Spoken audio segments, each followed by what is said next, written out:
En el calor seco de Sonora, cuando el viento levanta polvo y el sol golpea con rabia las láminas oxidadas de los techos, 3 mujeres alemanas viajaban en una vieja van blanca rentada en la Ciudad de México.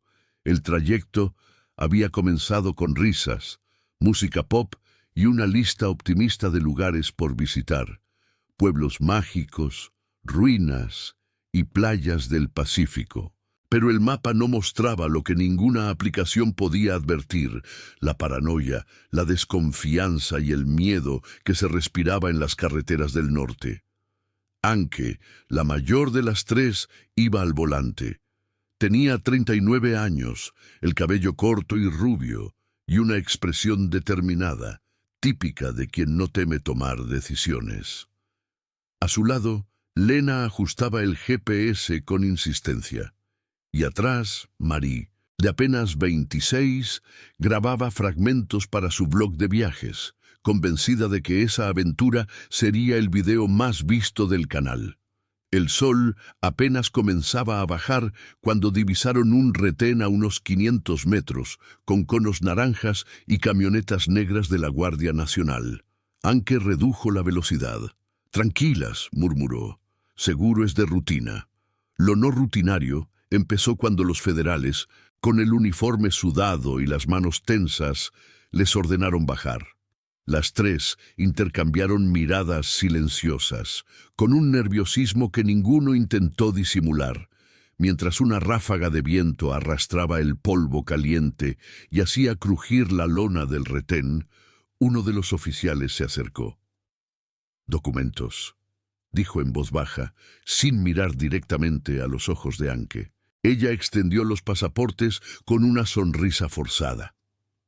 Antes de continuar, si te está gustando esta historia, recuerda suscribirte al canal para no perderte los próximos capítulos y cuéntanos en los comentarios desde qué parte del mundo estás viendo este video.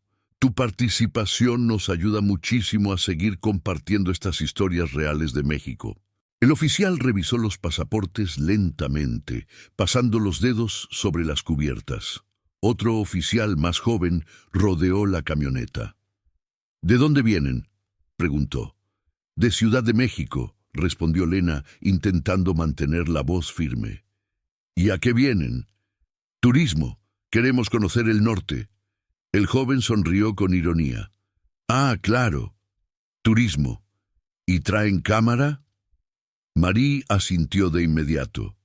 «Soy bloguera. Filmo mi viaje». El tono cambió. Los mirones del retén se acercaron. Uno de los guardias pidió abrir la van. Revisaron maletas, mochilas y hasta la guantera. Todo con lentitud, como quien busca algo que aún no sabe qué es. Pasaron 10 minutos, luego 20. «Hay un problema», dijo finalmente el primer oficial. «Los papeles del vehículo no coinciden». Anke quedó helada. «Pero lo rentamos con contrato. Todo está en regla», replicó. El hombre la miró sin pestañear. «Van a tener que acompañarnos a la estación». El viaje hacia el pequeño destacamento fue largo y tenso. Las 3 guardaron silencio, mientras el horizonte del desierto se teñía de un rojizo oscuro. Al llegar, las sentaron en una habitación sin ventanas, con paredes de cemento y un ventilador que apenas se movía. Durante horas nadie les explicó nada. Les quitaron los teléfonos. Cuando al fin alguien entró, un comandante con bigote y lentes oscuros se presentó. «Las están investigando por posible traslado irregular de equipo profesional sin permiso». Lena no entendía nada. «¿Qué equipo? Solo una cámara». «Esa cámara vale más que muchos coches aquí», respondió el hombre con tono burlón. «Además, no tienen permiso de prensa. Podrían estar grabando para medios extranjeros». Los rostros de las 3 se desmoronaron. Marie empezó a llorar en silencio. El calor del cuarto se volvió insoportable. Anke pidió un vaso de agua, pero nadie respondió. Cada minuto se volvía más largo. Por la madrugada, los dejaron descansar en una celda improvisada con bancas de metal. A la mañana siguiente, Una enfermera entró con indiferencia para revisar a Marie, que se quejaba de dolor por la postura en la que había dormido. «Me arde al sentarme», murmuró con el rostro encogido. No era solo el cansancio físico, era la humillación de sentirse juzgada, impotente, vulnerable. En los días siguientes, un abogado local logró contactarlas después de insistir ante el consulado alemán. Confirmó que el problema no era el contrato, sino la interpretación arbitraria de los policías. «Buscan dinero», les susurró fuera del alcance de las cámaras. Las mujeres, destrozadas emocionalmente, comprendieron que su libertad dependía no de la verdad, sino de un acuerdo informal que nadie quería mencionar abiertamente. Entre la ansiedad y el miedo también descubrieron algo más profundo. La mirada de desconfianza no venía solo de los uniformados, sino del propio entorno. Algunos vecinos del pueblo murmuraban que las gringas estaban filmando para hablar mal del país. El prejuicio se extendía como polvo en el aire caliente. Cuando por fin lograron salir de la comisaría con ayuda del consulado, la experiencia las había marcado. No volvían con el entusiasmo del turismo, sino con la tristeza de quien entendió la fragilidad humana que se esconde tras el uniforme y el idioma. En el último fragmento del blog de Marie, subido semanas después, desde Alemania, no había música alegre ni transiciones de video coloridas. Solo una toma fija, en silencio, donde ella miraba a la cámara y decía en tono bajo: «En México aprendí que la frontera no siempre está en el mapa. A veces está en la mirada del otro». Y así, la historia de las tres viajeras se convirtió en un mensaje que cruzó continentes, uno sobre empatía, poder y el precio de la incomprensión. La mañana después de su liberación fue densa y silenciosa. El aire del norte tenía ese aroma metálico del desierto después de una noche inquieta. Las tres mujeres permanecían en un viejo hotel de paredes color arena, con ventiladores ruidosos y un par de camas de resortes vencidos. Nadie hablaba. Cada una trataba, a su manera, de procesar lo ocurrido. Anke se miraba en el espejo con los ojos inflamados, aún incrédula de que todo eso hubiera sucedido en apenas 2 días. Lena, con el semblante pálido, buscaba vuelos de regreso en su computadora. Marie, la más joven, revisaba una y otra vez los fragmentos de video que pudo recuperar del teléfono. Apenas quedaban unos segundos grabados, pero suficientes para sentir otra vez el miedo en la garganta. «No puedo borrar esto», dijo de pronto Marie, con una mezcla de rabia y tristeza. «La gente tiene que ver lo que nos pasó». Anke la observó, sin responder de inmediato. «Sí, pero si lo publicas, vas a abrir un infierno». «Ya estamos en él», replicó ella. Desde la ventana, el sol apenas tocaba las calles vacías. Los pocos sonidos eran los de un perro ladrando en la distancia y el zumbido de una motocicleta. Nada más. Esa misma tarde, las tres visitaron el consulado en Hermosillo. El cónsul las recibió con formalidad, pero su rostro transmitía esa mezcla de protocolo y cansancio que suele tener quien ha visto demasiadas historias parecidas. «Entiendo su situación», dijo con tono medido, «pero formalmente las autoridades no cometieron una detención ilegal. Los papeles del vehículo tenían una irregularidad mínima, y eso justifica una revisión». Lena frunció el ceño. «Una revisión con armas, sin explicación y retenidas por horas. ¿Eso es normal aquí?» El diplomático respiró hondo. «No diría que normal, diría que frecuente». La frase quedó flotando en el aire, densa como el calor. Esa noche, en el hotel, Anke decidió escribir un diario. Empezó describiendo el olor del polvo, el eco de los pasos en el cuarto sin ventanas, el sudor pegado a la piel. Escribir se volvió un refugio. Cada palabra era una forma de recuperar el control sobre una historia que hasta entonces había sido dictada por otros. Marie, por su parte, editaba el video en silencio. No agregaba efectos, ni música, solo recortes de la carretera, los rostros tensos de las tres, las luces del retén y su voz temblando en un registro de notas. Nos dijeron que solo era una verificación, pero el miedo se sintió más real que cualquier paisaje. Cuando publicó aquel video, no lo imaginó, pero se haría viral. Miles de comentarios, desde Alemania, México y otros países comenzaron a aparecer. Unos solidarios, otros llenos de rabia, algunos incrédulos. Muchos mexicanos se sintieron heridos al verse reflejados en una historia que mostraba el lado oscuro de su burocracia y sus abusos. Pero también hubo quienes, desde adentro, entendieron el mensaje. No se trataba de desprecio, sino de denuncia. Días después, un periódico local replicó la noticia. 3 turistas alemanas denuncian maltrato en retén fronterizo. El comandante con bigote, el mismo que las había interrogado, fue suspendido temporalmente. Sin embargo, en el fondo nada cambió demasiado. Los retenes siguieron, las camionetas continuaron patrullando y el miedo se quedó flotando en el aire seco del norte. Las mujeres regresaron a Alemania meses después. En Berlín, durante una conferencia de viajes sostenibles, Marie presentó su experiencia bajo un nuevo título, Lo que no se graba en los mapas. Relató cómo un viaje que comenzó por curiosidad se transformó en una lección sobre poder, vulnerabilidad y dignidad. Fue el momento en que entendimos, dijo durante la charla, que la libertad no depende del pasaporte, sino de quien tenga el control en ese instante.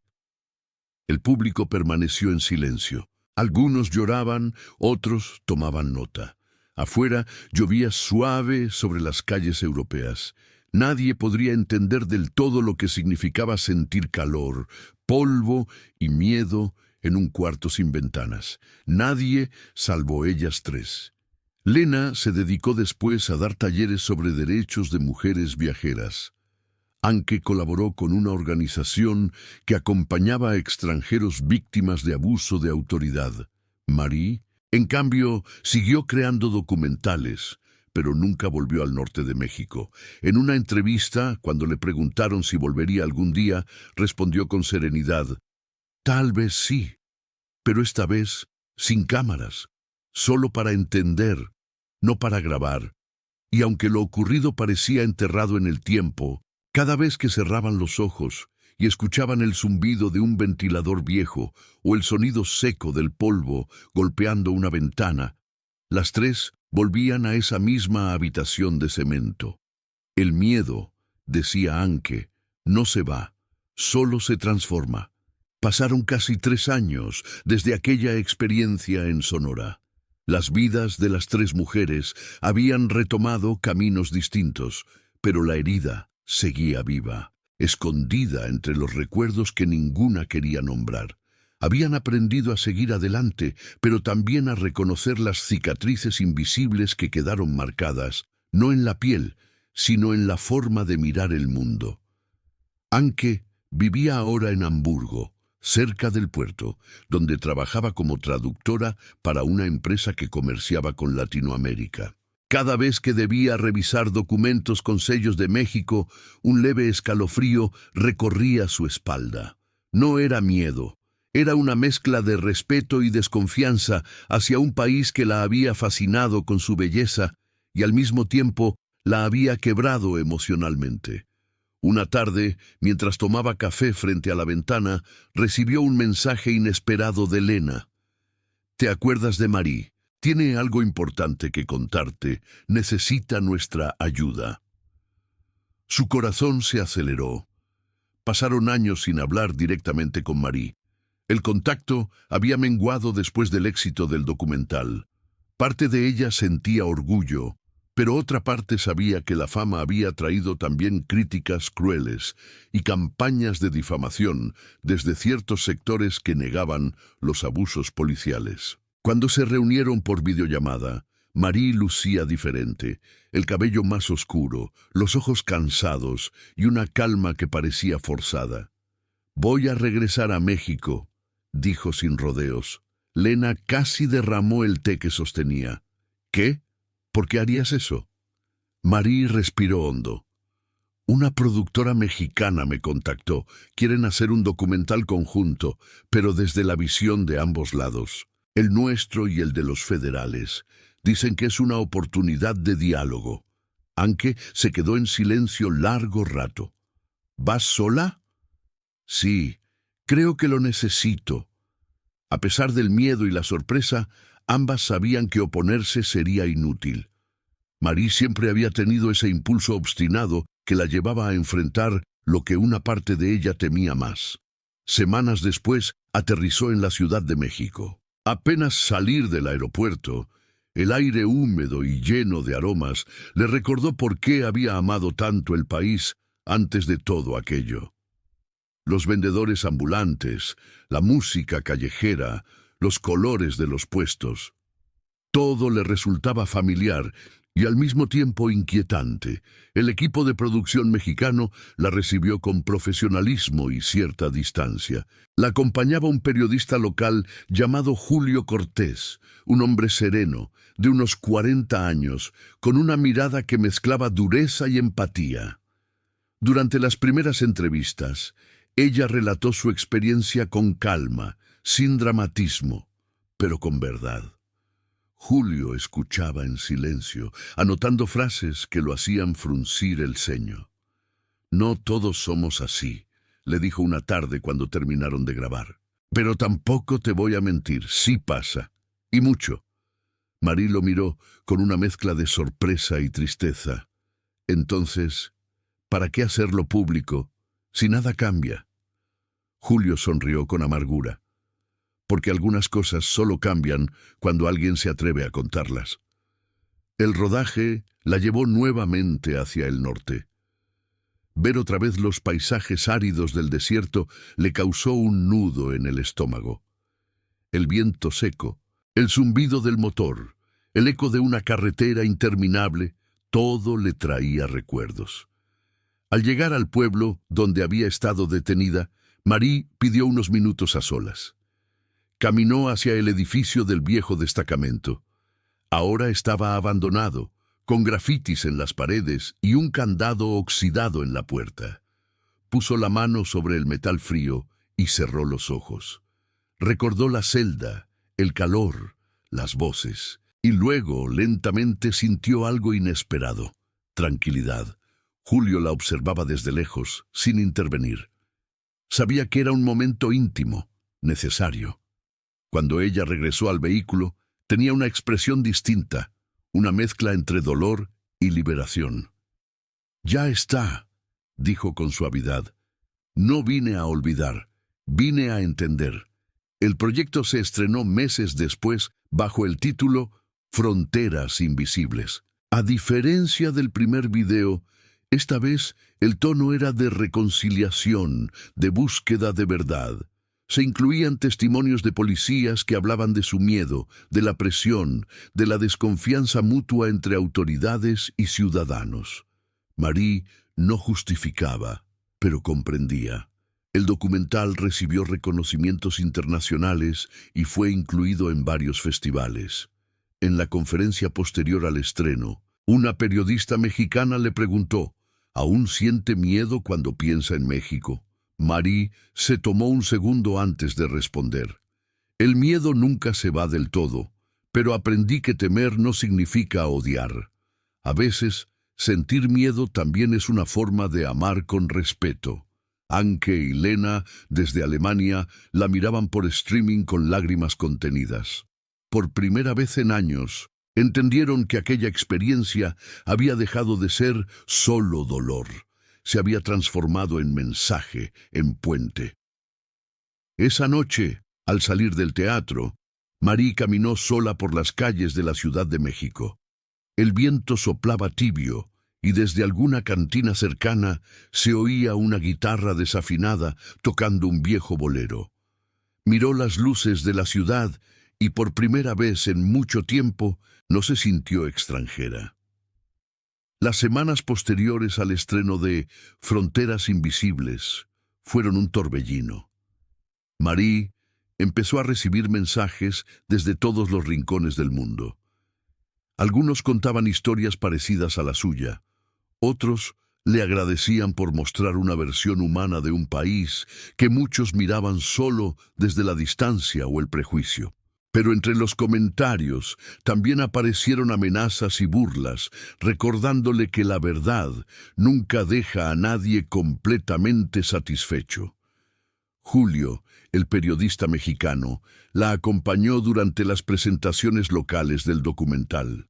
En cada debate público enfrentaban reacciones intensas, aplausos, lágrimas, a veces insultos.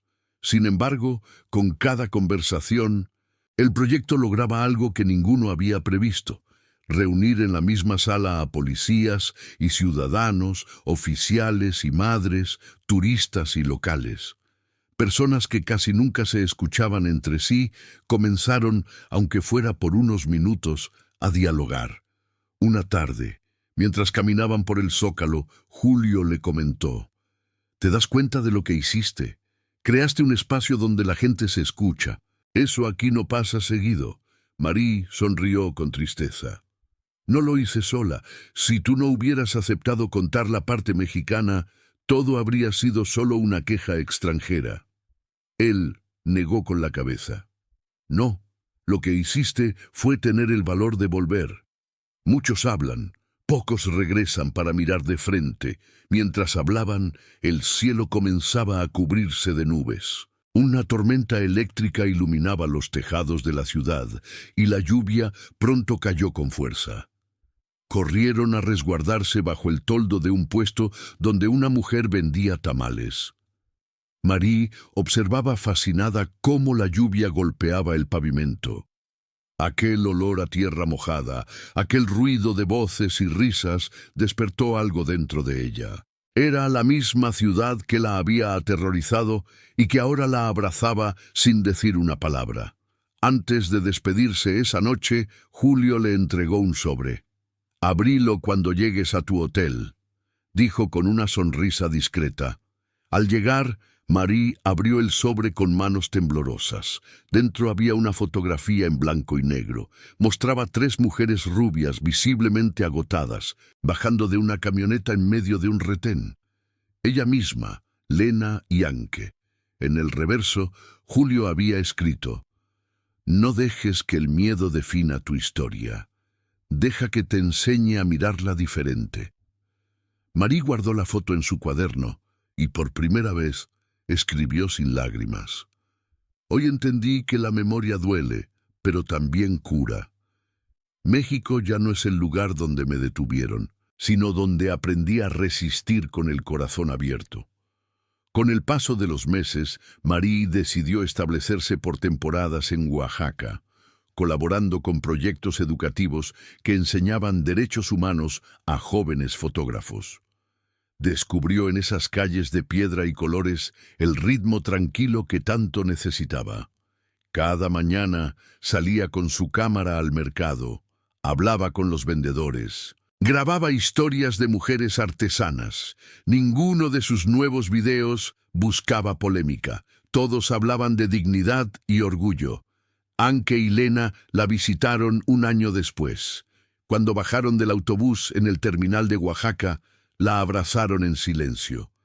No hicieron falta palabras. Las 3 sabían que aquel viaje no era solo una visita, sino una forma de cerrar un ciclo. Caminaron juntas por las calles empedradas, tomaron chocolate caliente en una cafetería y miraron el atardecer desde Santo Domingo.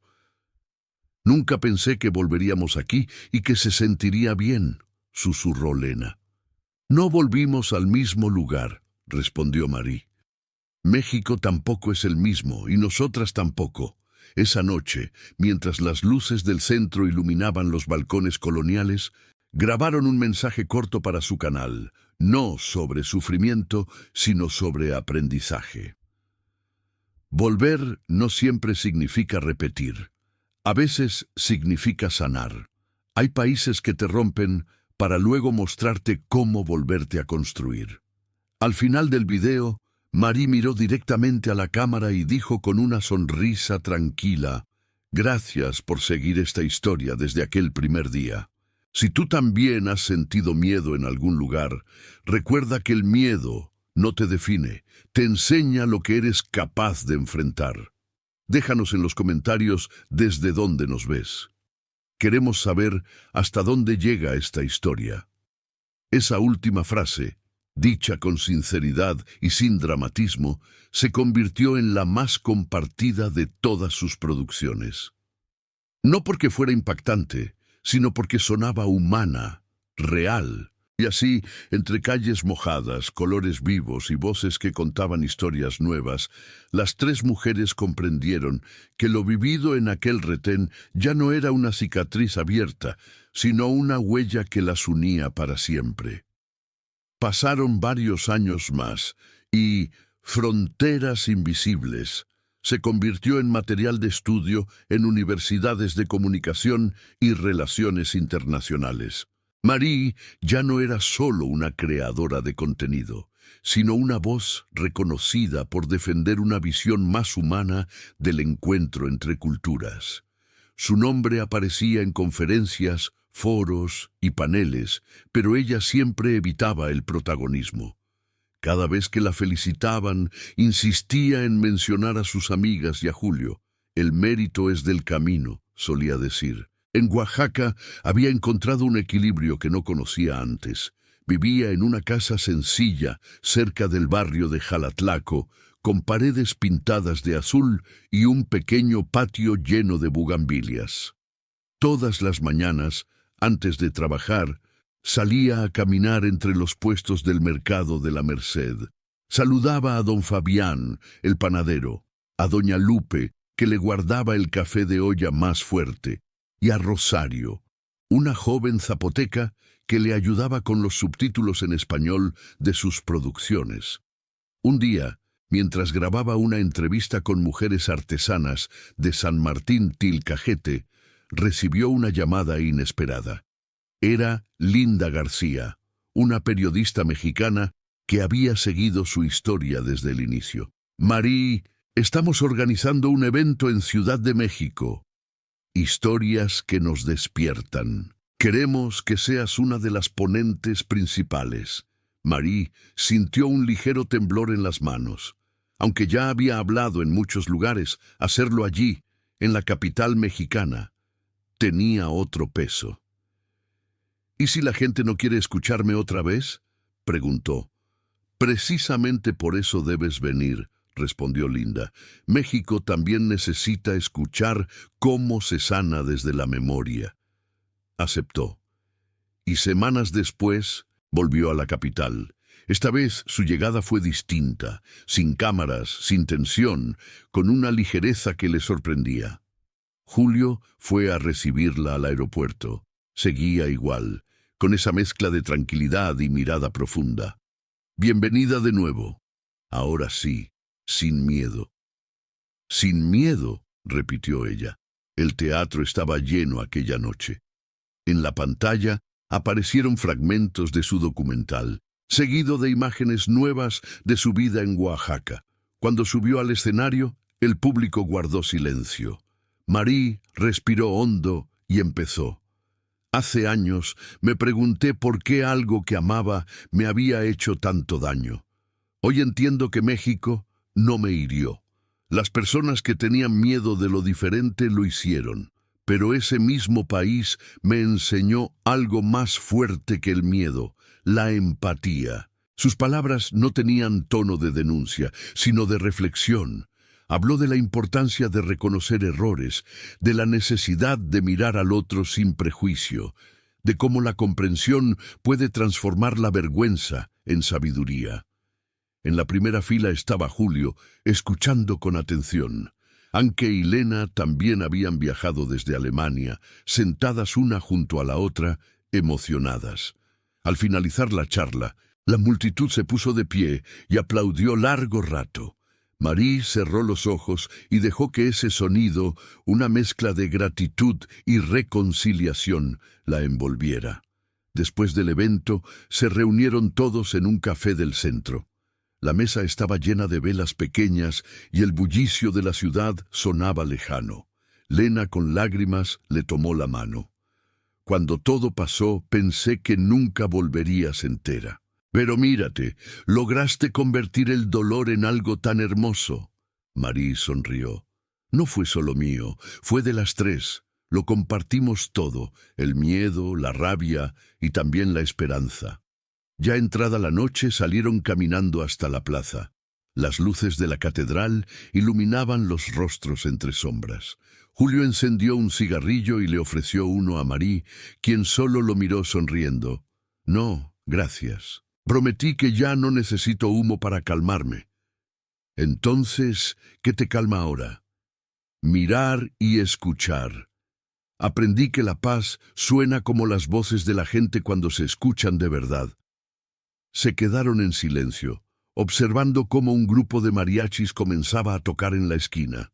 La música llenó la noche tibia. Marie sintió que, por fin, aquella historia había llegado a su cierre natural. La violencia, el temor, la humillación, todo se había transformado. Ya no dolía. Simplemente era parte de su vida, de su historia compartida con un país que la había marcado con contradicciones, pero también con amor. Días después regresó a Oaxaca. En su taller colgó una nueva fotografía, una de ellas sonriendo frente a la catedral, con la siguiente frase escrita en el margen inferior. A veces, el lugar donde más temiste volver se convierte en el único donde realmente aprendes quién eres.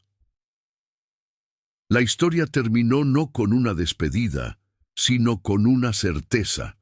El trauma se disuelve cuando se convierte en testimonio, y el testimonio, cuando se comparte, se vuelve semilla.